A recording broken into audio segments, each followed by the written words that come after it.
वालिदैन की नाफरमानी। किसी जंगल में एक रीछ और बंदर दोस्त थे।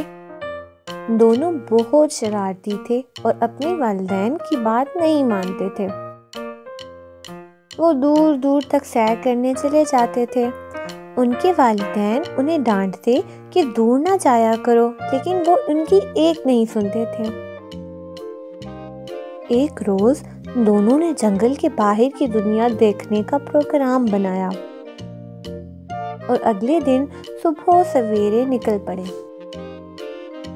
शहर में लोगों का रश नहीं था, सड़कें खाली थीं, कोई कोई सैर करने को निकला हुआ था।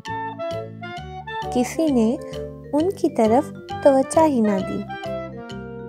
चलते चलते वो बहुत दूर निकल आए थे। उन्हें वापसी का रास्ता ही भूल गया था। वो घबराहट में अंधाधुंध दौड़ते चले गए और अचानक एक चिड़ियाघर में पहुंच गए। अब रात काफी हो गई थी। यहाँ उन्हें जानवरों की आवाजें आईं।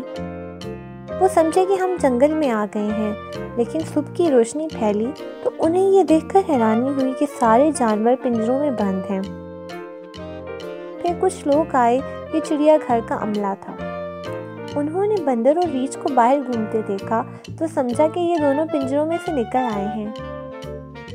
उन्होंने बंदर और रीछ को अलग-अलग पिंजरों में बंद कर दिया। अब वो दोनों आपस में भी जुदा हो गए। बंदर एक कोने में ऊंची आवाज में रोने लगा। बाकी बंदर उसे समझा रहे थे कि अब क्या फायदा, तुम्हें पहले ही अपने माँ बाप का कहना मानना चाहिए था। बंदर और रीछ को अपने वालिदैन की नाफरमानी की सजा मिल चुकी थी। तो प्यारे बच्चों, इस कहानी से हमें ये सबक मिलता है कि अपने वालिदैन का कहना हमेशा मानना चाहिए। तो प्यारे बच्चों, अगर आप ऐसी ही मज़े की और कहानियाँ सुनना चाहते हैं तो हमारे इस चैनल को सब्सक्राइब करें और बेल आइकन को भी क्लिक कर दें।